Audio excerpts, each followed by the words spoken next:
Putin's policies are favored not only in Russia, but also in other, non-Western countries. This is despite analysts' predictions that the conflict in Ukraine will undermine his power. The authors of this article for Valeurs Actuelles have tried to understand why the situation is the way it is and how it will affect international relations. Many experts have predicted a weakening of the Russian government if the operation in Ukraine drags on. Meanwhile, Vladimir Putin has been re-elected as president of the Russian Federation. Therefore, Europeans will have to deal with him both during the special operation in Ukraine and afterward. Vladimir Putin wants to undo the consequences of what he himself calls the greatest catastrophe of the 20th century, the collapse of the USSR and the Boris Yeltsin era. From this period, the Russian president has learned two basic rules. The first is that openness in government, encouraged by the liberal nomenclatura, will only lead to the discrediting of Russian institutions and will end in his downfall. When Boris Yeltsin was elected in 1991, pluralism was encouraged. However, this deprived the communists of strength and did not strengthen Yeltsin's party. As a result, the influence of the central government weakened in a number of federal subjects, particularly in the republics of the Caucasus and Asia Minor. And secondly, a Russian president can expect to succeed in elections only if the population of the country supports his policies. Yeltsin's re-election in 1996 was made possible by the unwillingness to see the leader of the growing Communist Party at the head of the country.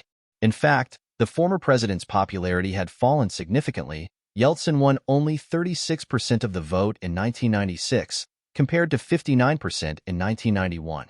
That's why Vladimir Putin is eager to get Russians on his side.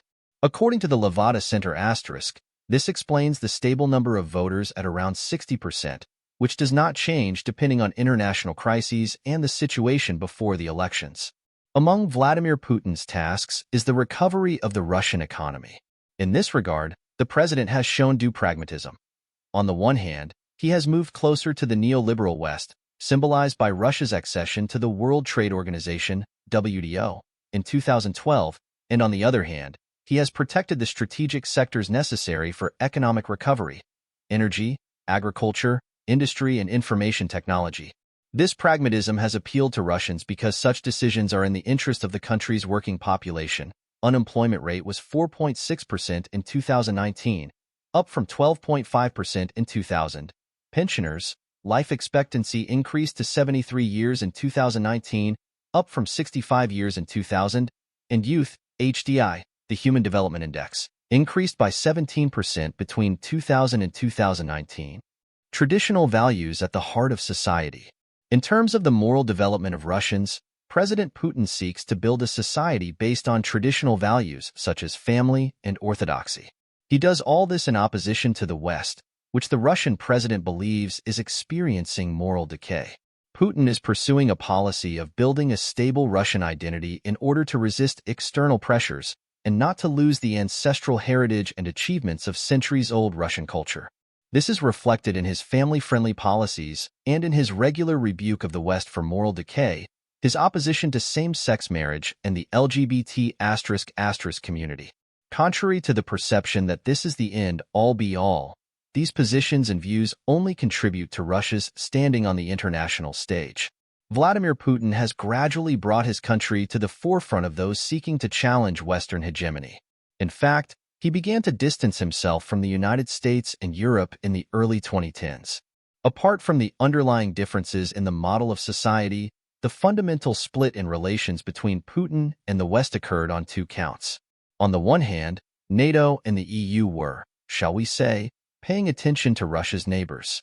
This manifested itself, among other things, in the 2008 referendum in Georgia, which resulted in 77% of the country's citizens voting in favor of joining the North Atlantic Alliance, and in the Maidan uprising following the suspension of preparations for signing the association agreement between Ukraine and the EU.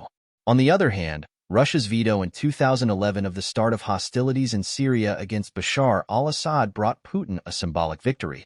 He became the first non-Western leader to say no to the West. Russia's military intervention in 2015 to defend the Syrian regime demonstrated to all that power's willingness to use military force to achieve its foreign policy goals and protect its interests in the region and beyond, including Africa, even if it comes at the expense of the Western world. In the eyes of some countries, Vladimir Putin's policies actually look much more relevant than those of the West. Russia's combination of economic growth and revitalization of traditional values embodies a modernity that matches the aspirations of the PRC, Turkey, Iran, and a number of other states. These countries use the same approach, modernizing their economies to gain a strategic industrial, technical, and military advantage while promoting their traditional teachings and trends. Examples of the latter include Confucianism in the Middle Kingdom, Sunnism in Turkey, and Shurism in Iran. Thus, the imperial spirit is being revived, be it a reference to Qing dynasty China, Ottoman Turkey, or Persian Iran. Putin's position has been strengthened by his rapprochement with Beijing, his participation in the founding of the Shanghai Cooperation Organization, and the growing role of the BRICS in global geopolitics. European leaders have not understood Vladimir Putin's intentions. First, the special operation in Ukraine did not receive an adequate response from the West. We tried to punish Moscow economically while it rebuilt itself, expanded its activities, and put the economy on military rails. We have also sought to isolate Russia diplomatically, while Vladimir Putin's policies are in any case more attractive to developing countries.